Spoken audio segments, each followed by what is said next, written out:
eu tenho falado com Deus e Deus tem me dado uma série de palavras dizendo que nós, como igreja, não apenas como indivíduos, mas como igreja de Jesus, nós precisamos ser renovados. A palavra é essa, renovado. Não é reformado, não é feito do zero, é renovado. Porque aquilo que Deus já derramou um dia sobre cada um de nós, precisa voltar à tona. Precisa voltar. Aquilo que é do Espírito Santo, aquilo que foi criado por Deus dentro de nós, precisa vir à tona, precisa ser renovado. Nós falamos nas últimas 2 semanas sobre um coração renovado. Falamos sobre um coração renovado parte 1, coração renovado parte 2. Aprendemos que não tem como haver nenhuma renovação de nada, de trabalho, de família, de ministério, de sociedade. Não tem como renovar nada, não tem como refazer algo, se não começar com os indivíduos, com os nossos corações. Eu quero lembrar vocês que é tão importante a renovação do indivíduo, a renovação do coração, que eu tenho um dado que chega a entristecer a gente. Hoje, alguns dizem que nós somos em 50 milhões de evangélicos no Brasil. 50 milhões. Isso foi parte da pregação do Edinho na quarta-feira retrasada. 50 milhões de evangélicos no Brasil, numa população aproximadamente 200 milhões. Ou seja, grosseiramente falando, 1 a cada 4 brasileiros é um cristão nascido de novo. Se 1 a cada 4 brasileiros é um cristão nascido de novo, tem atitudes, segundo a palavra de Deus, cristãs, de amor e de benevolência, por que o país está do jeito que está? É uma pergunta para se pensar. Como pode um lugar onde existe 1 em cada 4 que tem princípios do coração de Deus para a sua vida, como pode a sociedade não ser transformada para melhor? Como pode o tamanho corrupção? Como pode tamanha violência, tamanho... Isso aí que a gente está vendo todo dia na TV. Isso é algo para cutucar a igreja, isso é algo para a gente pensar. Eu vou ser honesto, a resposta é muito simples. 1 a cada 4 não está fazendo a sua parte. Às vezes as igrejas estão até cheias. Às vezes as igrejas estão lotadas. Muito, 50 milhões, gente, de evangélicos, por assim dizer. Mas não necessariamente 50 milhões de transformadores da sociedade. Não necessariamente 50 milhões de pessoas cheias do Espírito Santo de Deus. Não necessariamente 50 milhões de pessoas com um coração amoroso.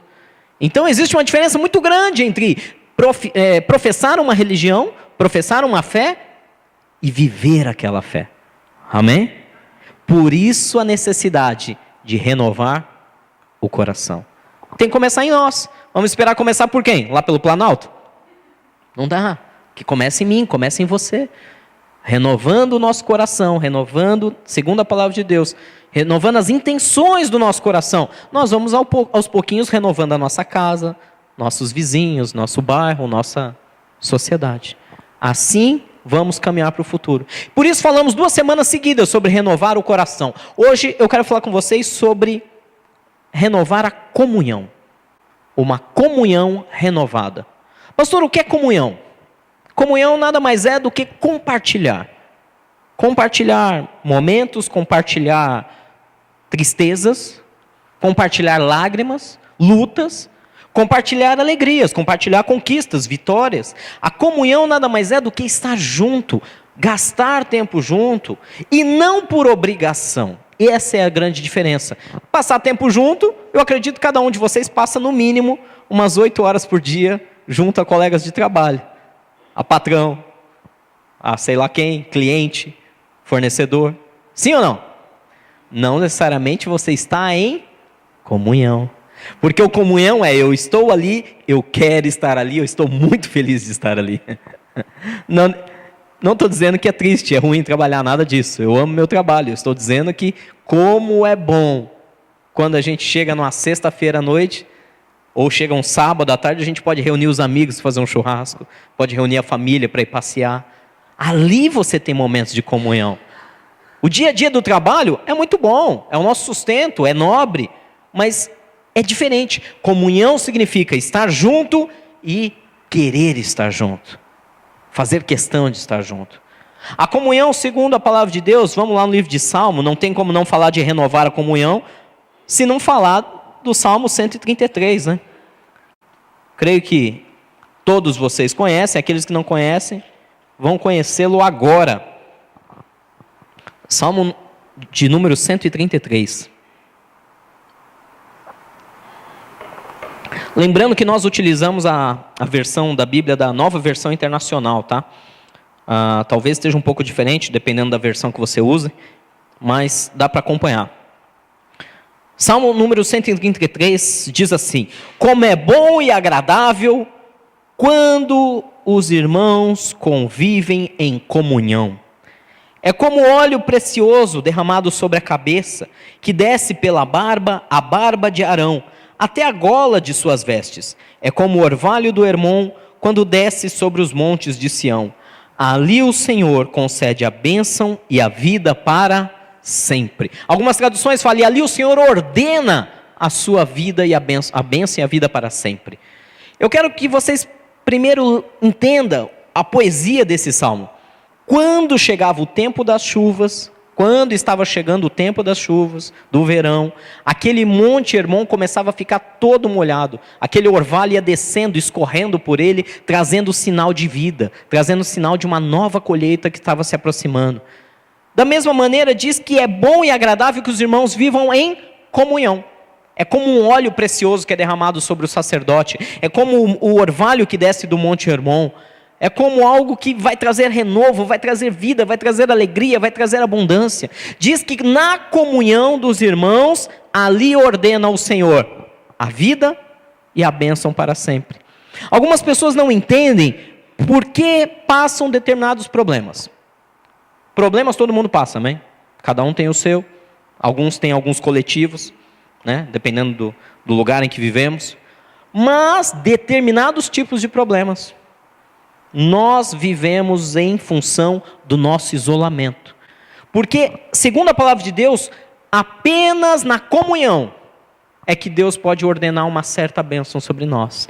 Certas coisas não vêm na nossa vida de maneira individual. Eu falo isso há anos, gente. Certas coisas que Deus quer fazer em nós, Deus não pode fazer no indivíduo apenas. Deus não pode derramar determinados tipos de bênçãos apenas para um indivíduo. Ele pode e quer fazer apenas quando há um grupo, quando há uma comunhão. É por isso que existe a família. Você já parou para pensar? Puxa, mas por quê? Por que Deus instituiu a família? Por que família? Por que filhos? Para que dar continuidade às gerações? Porque determinadas coisas, para que haja não só a perpetuação daquilo, mas para que haja a bênção de Deus, precisa haver um grupo, um coletivo. Deus precisa derramar sobre uma família. Por que às vezes quando você junta dois tipos de empresas, elas prosperam muito mais do que quando estavam andando sozinhas? Porque um ajuda o outro, porque tem toda a parte de gestão. Tudo bem, eu até concordo com você. Mas não podemos ignorar o lado que a comunhão faz coisas incríveis. Eu não sei se você se lembra, mas a história da Torre de Babel diz que os homens estavam lá trabalhando, decidiram fazer uma torre muito alta. Entre eles decidiram construir uma torre para tocar nos céus e chegar aos pés de Deus. Deus olhou, diz a palavra de Deus, ele olhou e falou, olha, é melhor a gente parar com esse negócio aí. Vamos lá confundir as línguas. Mas por quê? Deus faz uma declaração incrível. Porque quando os homens se unem, nada pode impedi-los. Nada pode impedi-los. Deus sabe que na comunhão, na união, na junção de 2 e 3, 4, 5, um grupo de indivíduos ali andando segundo a palavra dele, andando debaixo da vontade dele, nada pode impedir. Gente, quantas pessoas com grupos pequeninos de 2, 3 revolucionaram o mundo? Quantos?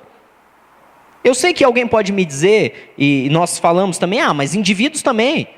Podemos citar aí um Mandela da vida, podemos citar outros grandes líderes. Esses homens não estavam sozinhos. Eles eram grandes articuladores, eles eram pessoas realmente fora de série, inspiradas por Deus. Mas pode escrever, essa pessoa não estava só.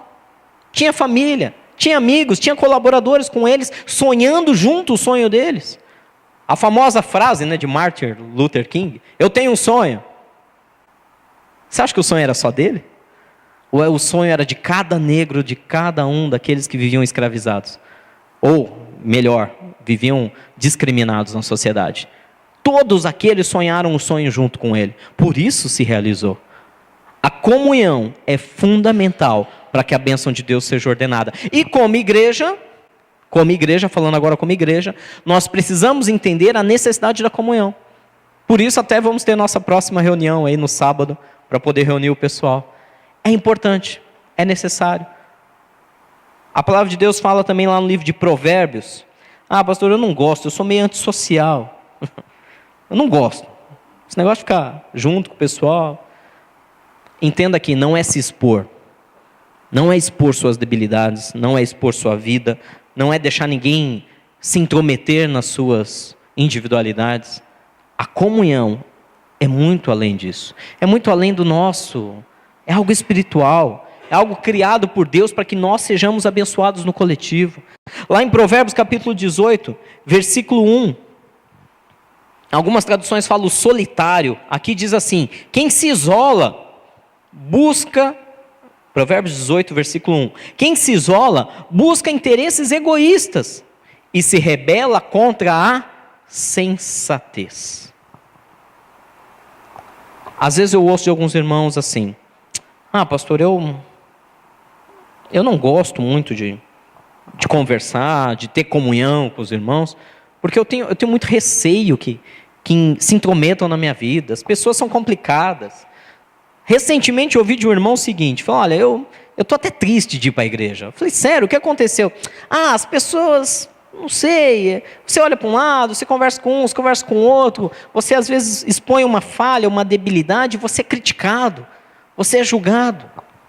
Isso é reflexo de uma sociedade, gente, e esse reflexo está vindo para dentro da igreja, infelizmente, reflexo de uma sociedade competitiva, de uma sociedade que ninguém mais levanta o outro, ninguém mais estende a mão para ajudar o outro, mas a ideia é sempre criticar e mostrar que você é melhor. Isso, segundo a palavra de Deus, é muito feio, é muito sério, é muito comprometedor das nossas vidas. É terrível isso. Eu fiquei triste quando eu vi isso daquele certo irmão, dizendo que ele expôs uma dificuldade para alguém, e essa pessoa, ao invés de falar, olha, vamos juntos, eu vou te ajudar, vamos orar com você, a pessoa quis se mostrar superior. Não, mas eu não caio mais nesse erro. Ih, você está orando pouco, você está fraco. Ao invés de pegar na mão dele e falar, não, vamos superar isso juntos. Aqui diz que o solitário, ele busca interesses egoístas. Ele se rebela contra a verdadeira sabedoria. Aqueles que tentam fazer tudo sozinho, levar tudo no peito, gente, isso é terrível. Eu vou confessar algo para vocês. Eu por muitos anos, não foi meses não, por muitos anos eu sempre atuei dessa maneira. Sempre. Autossuficiente, não preciso de ninguém. Fui criado, fui educado de alguma certa maneira sim. Para acreditar que eu não poderia depender de ninguém jamais. Era o sistema que, infelizmente, a minha família acreditava. Não dependa de ninguém para nada. Faça você sozinho. Aconteça. Isso, por um lado, me trouxe muitos problemas, inclusive dentro da própria igreja. Problemas a ponto de ser insuportável. Insuportável. Pensa numa pessoa chata.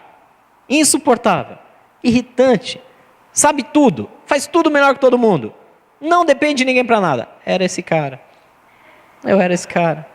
Irritante. Eu olho para trás, eu olho para o meu começo da minha caminhada cristã, eu falo, Jesus, aquela igreja era muito paciente comigo. Muito.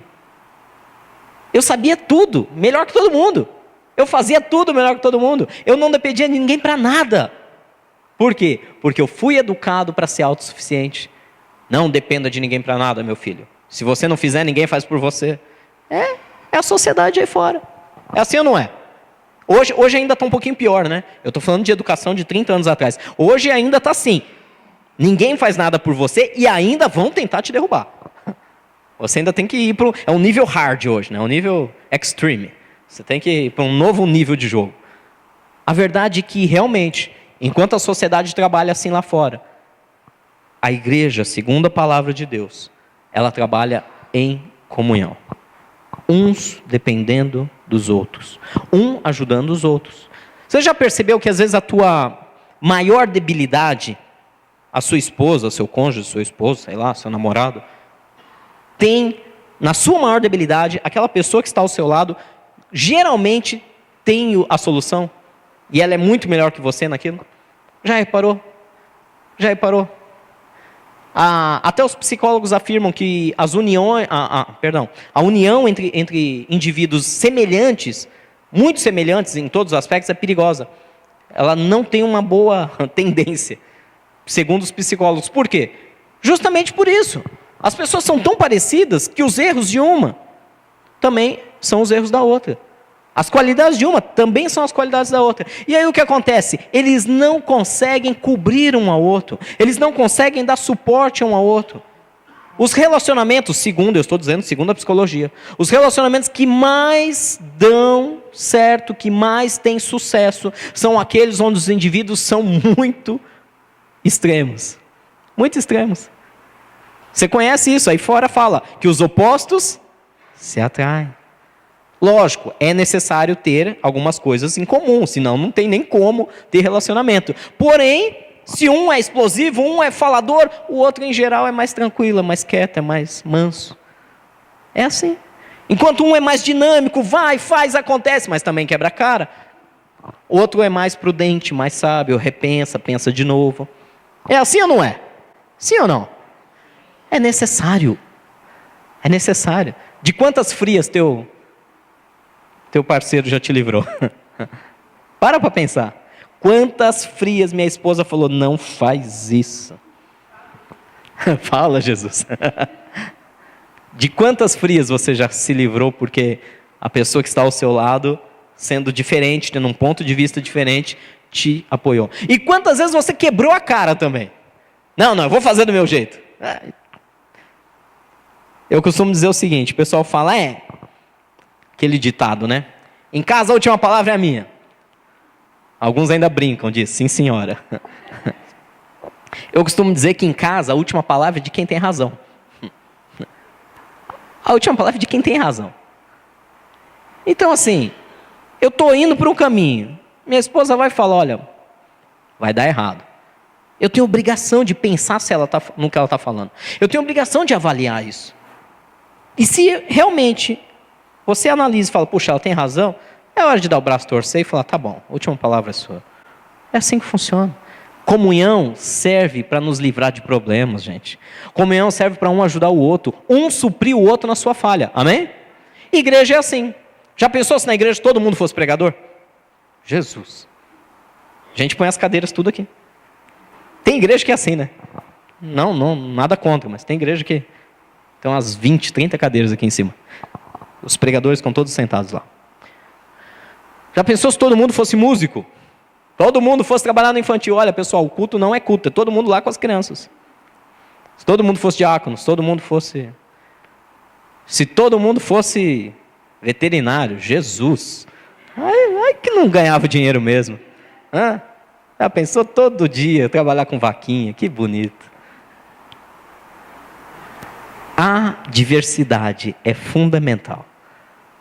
Deus não criou a diversidade à toa. Pensa nisso. Deus não criou a diversidade porque Ele não tinha o que fazer. Vamos criar umas coisas diferentes aqui. Ele criou a diversidade com um propósito. Deus criou a diversidade com o propósito de gerar comunhão entre indivíduos diversos para que se ajudassem, se completassem e aprendessem a andar juntos. Esse é o princípio. Olha o que fala a palavra de Deus lá no livro de Marcos. Livro de Marcos, capítulo 12. A gente já leu esse texto nas 2 semanas anteriores, mas eu quero insistir.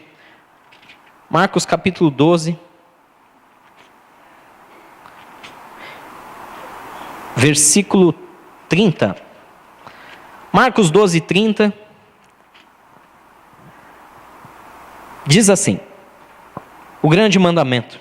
Ame o Senhor, o seu Deus, de todo o seu coração, de toda a sua alma, de todo o seu entendimento e de todas as suas forças. Versículo 31. E o segundo, semelhante a este ame o seu próximo como a si mesmo. Não existe mandamento maior do que esses. Jesus veio e resumiu toda a Escritura, toda a Bíblia, toda a palavra, toda a intenção do coração de Deus em 2 únicos mandamentos. Pastor, mas não eram 10 lá no Velho Testamento? É simples.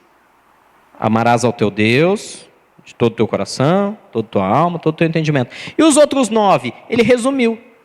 Se você ama o seu próximo, você não o mata, você não o rouba, você não mente, você não adultera, e assim por diante. Todos os outros mandamentos foram resumidos num mandamento muito simples: ame o seu próximo como se fosse você mesmo. Sabe aquela história? Se você não deseja que façam algo para você, que alguém faça algo para você, não faça também as pessoas. Ou, outra forma de enxergar, trate as pessoas como gostaria de ser tratado. E aí vão suas 1000 variantes. O grande segredo é que tudo isso são várias formas de dizer a mesma coisa. Ame ao seu próximo como se fosse você mesmo. Ame ao seu semelhante. Ah, pastor, você não conhece meu semelhante. Eu tenho um semelhante lá no trabalho. Olha, não é fácil aquele semelhante. Aquele meu próximo que está bem próximo, tem hora que dá vontade de não estar próximo. É assim que funciona. Por isso somos provados a cada dia. Você já parou para perceber que hoje o sucesso profissional depende muito mais do relacionamento do que da tua capacidade? Já reparou nisso? Repara nisso. É comprovado, gente. Eu estou trazendo dados estatísticos para vocês. O sucesso profissional de um indivíduo hoje depende muito mais da capacidade dele de se relacionar do que da capacidade intelectual, da capacidade profissional propriamente dita. É assim, em qualquer ramo. Qualquer ramo. A pessoa é contratada baseada no seu currículo, sim ou não? Geralmente, né? Em geral, você envia um currículo, a empresa, o RH, sei lá, depende do porte, analisa, olha as suas qualidades profissionais, a sua capacitação, sua qualificação técnica. Você começa a trabalhar. Em geral, a pessoa é demitida pela falta de capacidade técnica ou por questões de relacionamento? Relacionamento.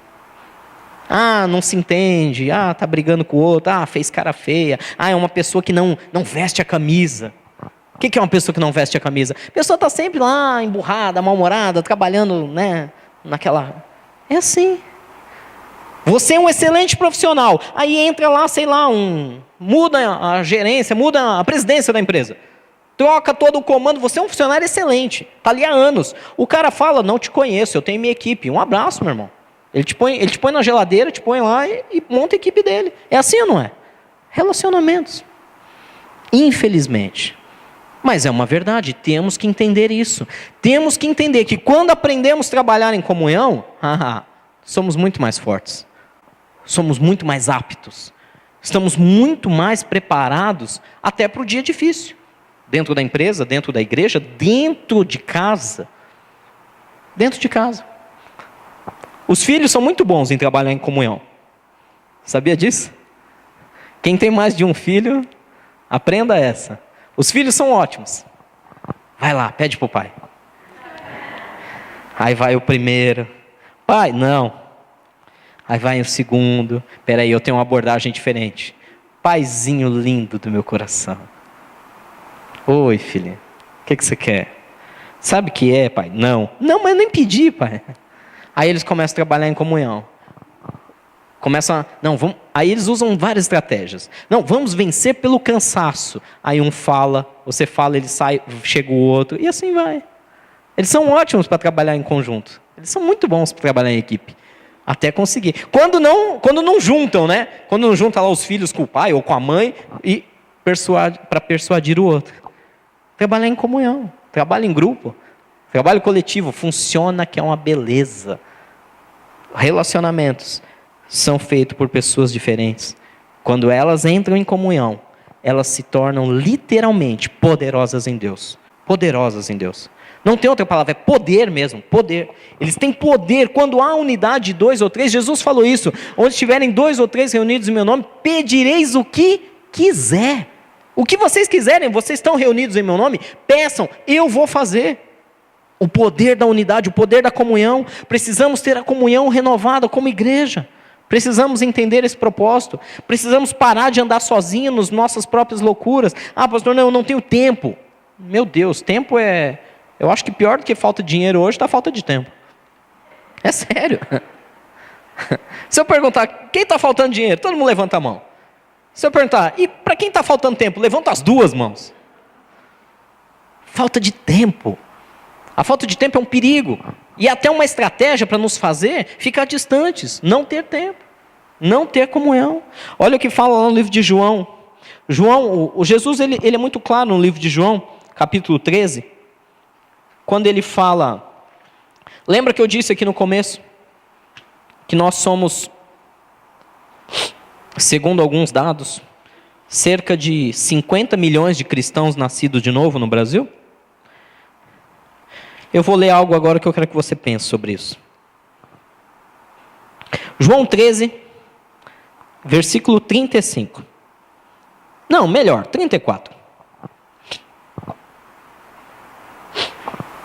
João 13, versículo 34 diz assim: um novo mandamento eu lhes dou: amem-se uns aos outros. Como eu os amei, vocês devem amar-se uns aos outros. Versículo 35 é o grande segredo da coisa. Com isso, todos saberão que vocês são meus discípulos, se vocês se amarem uns aos outros. Algumas traduções vão dizer: e nisto conhecerão que são meus discípulos, se vos amardes uns aos outros. Olha a grande diferença que eu quero colocar uma interrogação na cabeça de vocês, no bom sentido. 50 milhões de cristãos nascidos de novo no Brasil. Jesus usa uma outra palavra: discípulo. Quem é meu discípulo?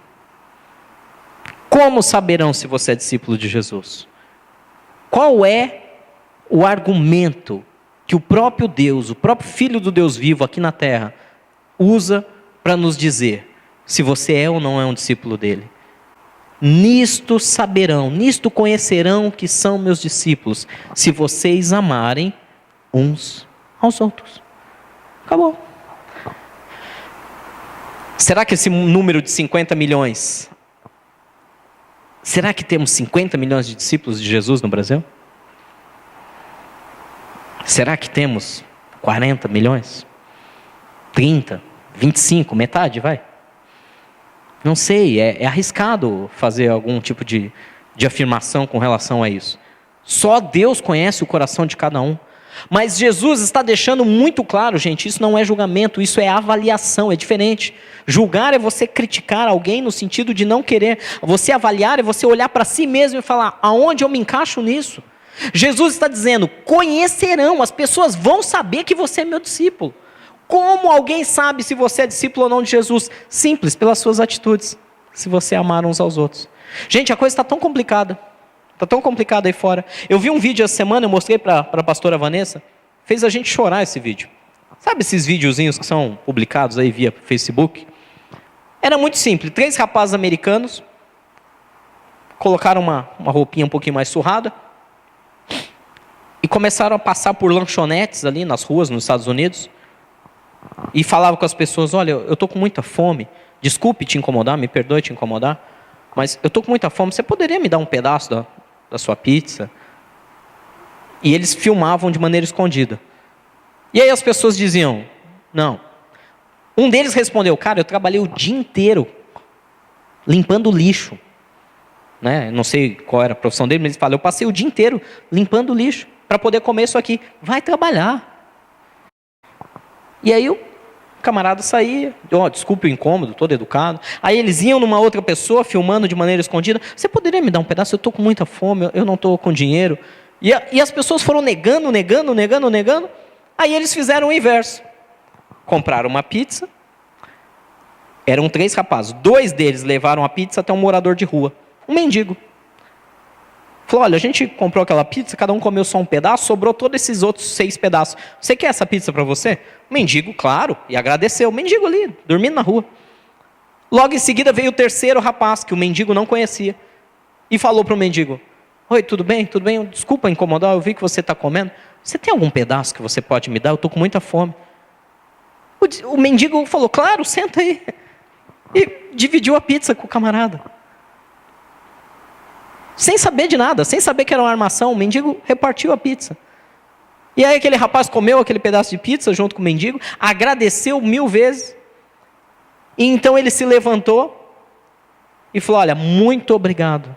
Muito obrigado mesmo pelo seu coração generoso. Abriu a carteira e deu uma nota de $100 para o mendigo. Foi aí que o mendigo entendeu, falou, poxa, esse cara não está com fome. Ele tem $100, ele podia comprar comida. O mendigo caiu num pranto, gente. É comovente aquele vídeo, é muito forte. Aquele mendigo caiu num pranto que ele não conseguia parar de chorar. Porque ele entendeu o que estava acontecendo. Ele entendeu que ali no meio da necessidade dele, ele se prontificou a compartilhar o pouco que ele tinha. Tá feia a coisa aí fora. Tá assim o mundo aí fora. Nós não estamos mais dispostos a andar em comunhão, nem com os nossos irmãos da igreja, às vezes nem com a nossa família. Às vezes não temos comunhão com a nossa família. Família ali, da casa, mesmo teto. Às vezes não temos comunhão com pessoas mais íntimas. Quanto mais dirá com pessoas aí fora da sociedade. Mas Jesus deixou muito claro, igreja, eu não posso ser hipócrita, eu não posso deixar de tocar nesse assunto com vocês. É meu dever, Deus vai cobrar isso de mim um dia. A palavra de Deus diz que nisto conhecerão que vocês são meus discípulos, se vocês amarem uns aos outros. Se vocês tiverem amor, a começar dentro da sua família, dentro da sua igreja, dentro do seu trabalho, na sociedade, você começa a expandir esse amor até onde for necessário. Assim se vê quem é discípulo de Jesus, quem não é. Hoje é muito bonito usar 1000 rótulos. Eu não gosto muito de rótulos. O rótulo hoje o cara é evangélico, o cara é crente, o cara é cristão, o cara é católico, o cara é espírita, o cara não sei o quê. Eu não gosto desses rótulos. Eu não gosto porque, na maioria das vezes, os rótulos não definem quem realmente a pessoa é. Volto a dizer, 50 milhões de evangélicos. Um rótulo.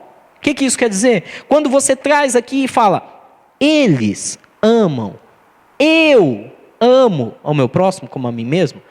Gente, vamos ser honestos. Entre alguém e eu. É assim que funciona. Entre o mendigo e eu posso ir lá, posso levar um alimento, posso levar um agasalho. Agora, abrir mão da minha própria vida por ele, nenhum ser humano, em geral, faz isso. Nós temos muito ainda que crescer na palavra. Deixa eu te dar uma dica. Na força humana não vai. Na força humana ninguém abre mão de si mesmo. Na força humana, assim, na razão humana, na capacidade humana, a gente não abre mão nem na hora de discutir com a esposa, com o esposo, das nossas convicções. A gente quer estar certo e porque quer estar certo briga e perde boa parte do convívio. Na capacidade humana não vai. Tem que ser pelo Espírito de Deus.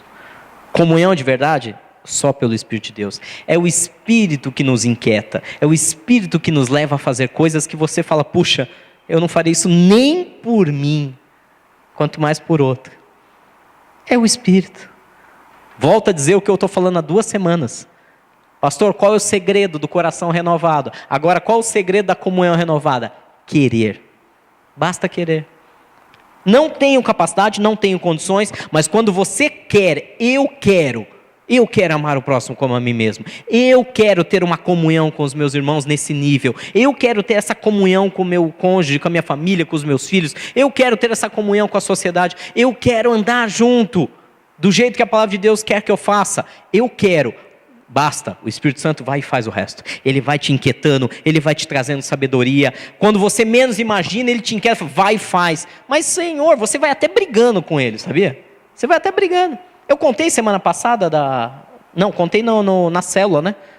Do que aconteceu lá com o rapaz que estava morrendo, não? Na célula, eu contei na célula, desculpe. Eu vou contar uma história para vocês. Verdadeira, verídica, triste, mas verídica. Estou lá, saindo do trabalho. Pensa numa semana difícil. Alguns de vocês sabem do que eu estou falando, estão passando pelo mesmo. Semana complicadíssima no trabalho. Estou saindo do meu escritório. Uma pessoa me para desesperada. Acabei de pôr o pé na rua. Uma pessoa me para desesperada. Olha, socorre, tem um rapaz ali, está vendo aquele ali, tem caído ali, tem um rapaz caído e está morrendo, e socorre ele. Eu olhei e falei, mas o que aconteceu? Já chamou a ambulância? Já, mas estão demorando, faz alguma coisa, socorre ele. E eu falei, mas moça, o que ele tem? Não sei, não conheço, ele caiu ali, está se debatendo. O rapaz estava tendo uma convulsão. Atrasado, com trabalho até aqui. com o secretário de saúde ligando no meu telefone. Eu estava assim, pilhado. O que eu falei para a mulher? Olha o cristão. Sobe essa escada, primeira porta à direita, fala com a minha secretária, pede para ela chamar uma ambulância. Terceirizei o serviço ainda, hein? Ainda terceirizei. Sobe, fala com a secretária e pede para ela chamar uma ambulância. E virei as costas e saí andando. Vocês têm noção disso, gente? Ah, pastor, você não fez isso? Fiz. Dei 2 passos, por isso que eu estou dizendo que na força humana não vai. Quando você está cheio de coisa na cabeça, cheio de problema, você não pensa. Você anda no automático. Eu dei 2 passos e o Espírito Santo falou comigo, você está louco? Foi desse jeito. Às vezes Deus sabe como falar com cada um, né? Comigo foi assim, você está louco? Volta lá e corre, socorre aquele homem agora. Tá bom? Corri, cheguei lá. O cara estava tendo uma convulsão, assim. Estava uns 30 metros de mim. Corri. O cara não estava conseguindo mais respirar. Estava deitado com o peito para cima. Colocamos ele de lado. Colocamos uma madeira na boca dele para ele não morder a língua. Começamos a acalmar ele ali. E nada da ambulância chegar. Aí eu mesmo puxei o telefone, liguei direto para a secretária. Falei, pelo amor de Deus, precisa chamar uma ambulância aqui em 10 segundos. O cara está tendo um ataque aqui. Está tendo uma convulsão. Não deu 1 minuto, chegou a ambulância. Levou, socorreu, está bem, graças a Deus. Eu não fiz nada. Assim, nada que eu fiz ou deixasse de fazer ia melhorar ou piorar a vida dele. A questão não é essa. A questão é abrir mão do que a gente está fazendo para ajudar alguém. No dia a dia, volto a dizer, às vezes atolado de coisas, atolado de obrigações, atolado de compromissos, você não consegue olhar para o mais necessitado. É assim, não é, gente? Eu estou falando sério. Eu não tenho a mínima vergonha de falar isso. E detalhe, está sendo gravado. O pessoal que está aí no feriado vai poder ouvir essa história depois também. Não tem o mínimo problema. Vai estar lá público para todo mundo ver no YouTube. Não sou hipócrita. Tenho vergonha da minha atitude. Tenho. Pedi perdão para Deus mais do que tudo. Vocês não têm ideia. Falei, Jesus, como que eu pude ser tão egoísta? O cara morrendo, literalmente. E eu lá, fala com a minha secretária, chama a ambulância. Nem sequer para estender a mão. Vai que ele fosse morrer mesmo. Nem para pegar na mão do cara e falar, olha, Jesus te ama. Quer ir para o céu? No mínimo que eu devia fazer. O mínimo. Não que eu não fiz. Eu fiz, mas depois que ele estava mais já controlado. Que a convulsão tinha passado. Nós precisamos amar uns aos outros como se fosse a nós mesmos. E isso tem que ser pelo Espírito. Amém? Deus quer nos encher de comunhão. Eu quero ir lá rapidamente com vocês em Hebreus. Livro de Hebreus, capítulo 10. Pastor, comunhão inclui igreja? Hoje tem um grupo muito grande de desigrejados, não sei se vocês sabem. Esse é o termo da moda entre alguns cristãos. Ou outro rótulo qualquer que você quiser dar, crente, evangélico. A palavra da vez é o desigrejado. O que é o desigrejado? É o camarada que com razão, não tiro a razão dele, cansou de igreja. Ah, pastor, mas como você fala que ele tem razão? Ele tem razão. O cara que está sendo explorado financeiramente, o cara que está sendo enganado, ludibriado por certas pessoas que se dizem pastor, porque não o são. A Bíblia fala claramente em Jeremias que tem uma diferença entre aqueles que se dizem pastor e aqueles que o são de fato, aqueles que cuidam do rebanho e aqueles que exploram o rebanho. Existe uma diferença enorme e Deus vai julgar cada um. Não sou louco aqui de dar nome de ninguém, porque Deus julga cada um faça a sua parte. Mas é fato que existem lobos em peles de cordeiro, existem lobos devorando rebanhos. E por causa de pessoas assim, exploradores, enganadores, ludibriadores, pessoas desse nível, alguns muito sinceros com Deus se machucaram, se feriram, não querem mais saber de igreja. Fato. Tá. Existe aí então os chamados desigrejados. O cara ama a Deus, o cara lê a palavra, ele tem o tempo dele de meditação, de comunhão, mas ele não consegue mais acreditar numa instituição chamada igreja. Então o que ele faz? Assiste culto pela internet. Sim, culto pela internet. E assim vai. Só que a palavra de Deus diz que não está certo fazer isso. Por mais que nós tenhamos nossos problemas e dores, a palavra de Deus nos ensina que é fundamental a comunhão da igreja. Olha o que diz. A gente já viu o Salmo 133. É ali na comunhão dos irmãos que Deus ordena a bênção e a vida. Mas diz aqui também, no livro de Hebreus capítulo 10, acompanha comigo no versículo 25. 24, vamos voltar um pouquinho. E consideremos uns aos outros para fazer o quê? Para nos incentivarmos ao amor e às boas obras. Gente, é fundamental essa consideração mútua. Porque assim a gente incentiva um ao outro. Assim a gente acaba fazendo com que o outro também tenha esse desejo de ajudar e crescer e vá adiante. Agora o versículo 25 diz assim: não deixemos de reunirmos como igreja, segundo o costume de alguns, mas procuremos encorajar-nos uns aos outros, ainda mais quando vocês veem que se aproxima o grande dia. Alguma tradução fala assim: e não deixando de congregar-vos, como é costume de alguns. Não nos deixemos de reunir como igreja. Está vendo por que é importante reunir como igreja? Ah, pastor, só para ouvir alguém falando, só para cantar junto? Não. Quando nos reunimos como igreja, existe algo espiritual. As pessoas que estão tentando entender a palavra de Deus somente pela razão humana, elas não conseguem discernir as coisas espirituais. A Bíblia diz: aquele que tem a mente de Cristo, ele discerne as coisas de maneira espiritual. Mas quem não tem essa mente de Cristo, não discerne. Então, se você for olhar da maneira humana, mas para quê? Para cantar junto e para ouvir junto uma palavra? Isso eu faço na internet, eu ouço lá de casa.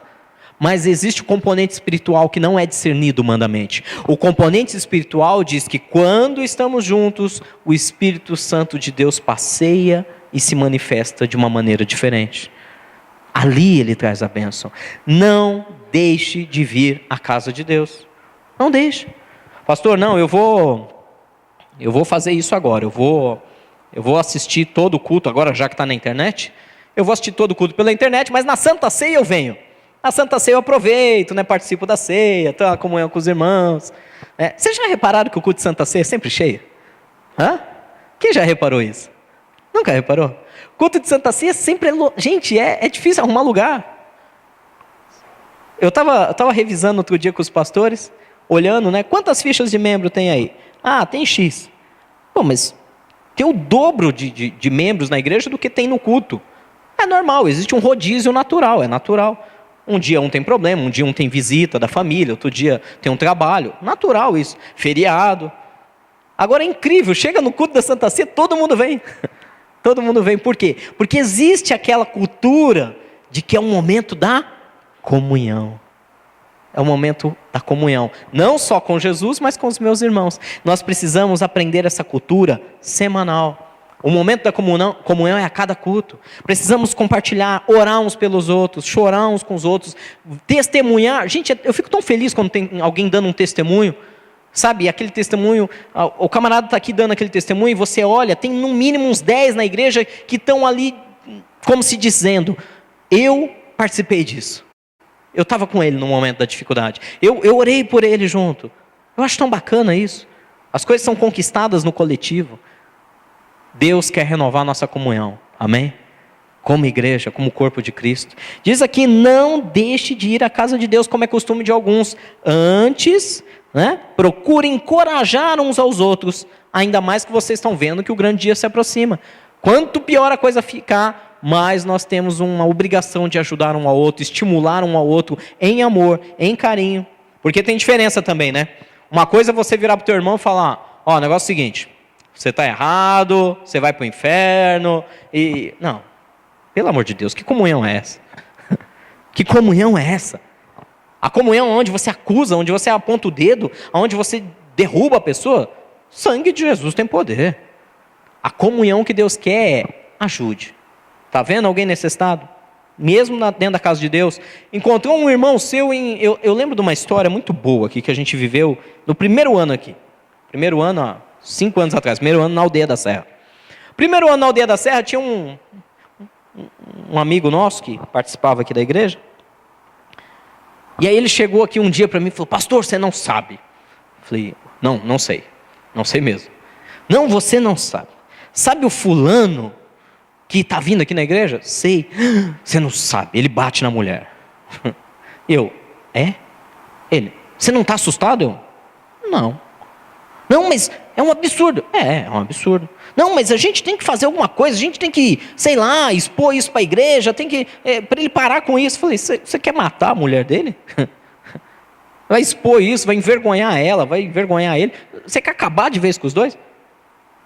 E você é a pessoa mais próxima. Você é o amigo mais próximo dele. Não, mas o que você está sugerindo? Estou sugerindo que você aconselhe ele a não bater mais na mulher. Ah, mas eu não posso tocar nesse assunto. Engraçado, trazer para mim como fofoca você traz, né? Não, pastor, não é fofoca, eu estou te alertando. Alertando eu? Mas por que eu tenho que ficar alerta? Ela, coitada, que tem que andar alerta todo dia, ela que apanha. O que eu quis dizer aquele homem, depois ele entendeu e ajudou nesse processo. Você que é amigo íntimo, seja amigo, chame ele. Fala, meu irmão, tá ruim essa situação, né? Não é legal bater na esposa. Não é bonito. Não é agradável. Você perde pontos não só com ela, com os filhos, com Deus. Não é por aí o caminho. Aquele camarada demorou um pouco, mas entendeu e começou a ajudar o amigo. E o amigo parou de bater na mulher. E eu fiquei tão feliz o dia que ele deu o testemunho. Ele falou, olha, eu batia na minha mulher. Eu falei, gente, que atitude nobre. O cara batia. Eles não estão mais com a gente, fica tranquilo, né? Não precisa ficar ninguém assustado. Ele, no segundo para o terceiro ano, aqui na deles, foram lá para a igreja em Alphaville. Olha que coisa interessante. Ele dando testemunho, que o amigo ajudou a... por que ele batia? Era um vício bater na mulher? Não, era um cara explosivo, agressivo, e descontava, lógico, na pessoa mais próxima dele, que era a esposa. É muito fácil a gente apontar o dedo, gente. É muito fácil a gente acusar, é muito fácil a gente sair aí filosofando sobre... Agora está em moda a discussão da maioridade penal, né? Só falou disso a semana inteira nos jornais. É muito fácil a gente dizer, olha, eu apoio um lado, eu apoio o outro. Não estou aqui fazendo apologia a nenhum dos dois lados. Nem a redução, nem a manutenção da maioridade penal. O que eu estou aqui dizendo é que é muito fácil a gente simplesmente colocarmos numa posição de telespectador, sentarmos comodamente na cadeira e apontar um dedo e falar, eu escolho isso. O difícil é você se envolver na situação e falar, eu vou ajudar de alguma maneira. Eu vou ajudar de alguma maneira. Com relação a essa questão aí, por exemplo, da maioridade, a grande discussão é essa, né? Volto a dizer, não estou aqui defendendo nenhum lado, mas a discussão é se o Estado fizesse a parte dele, no sentido de dar um mínimo de condição àquele jovem, dificilmente ele estaria envolvido com tráfico. Se a família dele tivesse estrutura social para não depender dessa porcaria do tráfico, do crime, dificilmente ele se tornaria um bandido. Você vai para as periferias, geralmente quem é o bandido? O bandido é o filho do bandido. E quem era o pai do bandido? Outro bandido. É uma sucessão. Que isso aí, o problema é muito mais fundo do que mexer em questão de idade. O problema é muito além. Da mesma maneira, quando nós apontamos o dedo e julgamos um irmão, julgamos alguém que está próximo da gente, é muito além. O problema não é tão simplório como a gente pensa. Nós não sabemos as lutas que cada um de vocês passam. Nós não sabemos a maneira, como cada situação afeta o coração de um de vocês. Por isso não podemos julgá-los. Não podemos julgá-los. Pelo contrário, estou vendo alguém passar uma situação, estou vendo alguém no chamado pecado, vou lá, quero ter comunhão. Estendo a mão e falo, vou te ajudar nesse processo. É uma diferença muito grande, amém? Amém? Não é fácil. Ninguém disse que ia ser fácil. Jesus falou, não vai ser moleza, porém, eu estou com vocês nessa jornada. É o que ele falou para a gente. Para a gente encerrar, 1 João capítulo 4, versículos 7 e 8 diz assim, amados, amemos uns aos outros, pois o amor procede de Deus. Aquele que ama é nascido de Deus e conhece a Deus. Quem não ama, o que está escrito aí? Não conhece a Deus. Porque Deus é amor. Vamos um pouquinho além, versículo 11. Amados, visto que Deus assim nos amou, nós também devemos amar uns aos outros. Versículo 12. Ninguém jamais viu a Deus, mas se amarmos uns aos outros, Deus permanece em nós e o seu amor está aperfeiçoado em nós. E para finalizar, versículo 20 e 21. Se alguém afirmar, eu amo a Deus, mas odiar o seu irmão, é mentiroso. Pois quem não ama o seu irmão a quem vê, não pode amar a Deus a quem não vê. Ele nos deu este mandamento: quem ama a Deus, ame também ao seu irmão. Amém? Tem certos versículos que às vezes a gente queria tirar da Bíblia, né? Não é verdade? Às vezes tem uns versículos que a gente fala, puxa, a vida podia não estar lá, né? Podia não estar escrito. Eu vou ser honesto com vocês, a primeira vez na vida que eu li esse versículo, eu pensei isso. Esse versículo podia não estar na Bíblia. Quem não ama o seu irmão que vê, como pode dizer que ama a Deus que não vê? Como eu posso dizer que eu amo a Deus que é invisível, se eu não consigo demonstrar amor para aquele que está do meu lado? É isso que está dizendo. E eu lembro que a minha sensação foi, Jesus, não dá para rasgar essa página? Porque na época, quando eu comecei na igreja, eu tinha tanto problema. Eu falei para vocês, eu era tão chato, eu era tão individualista, eu era tão egoísta que eu não conseguia ter relacionamento com quase ninguém. Eu era uma pessoa complicadíssima de me relacionar. E por isso que quando eu li isso a primeira vez, eu falei, eu vou arrancar essa página. Eu vou ignorar esse pedacinho. Mas aí é pelo Espírito que ele vai te incomodando, dizendo, não dá para arrancar essa página.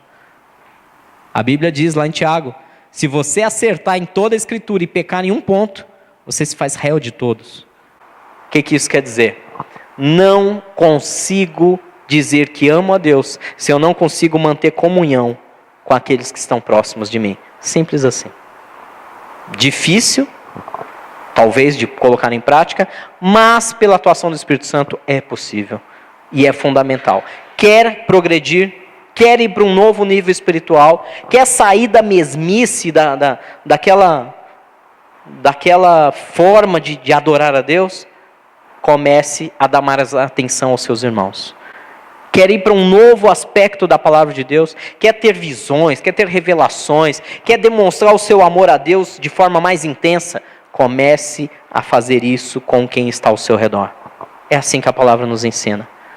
E é por aqui que eu quero terminar hoje para orar com vocês. Uma comunhão renovada dentro da casa do Senhor. Amém?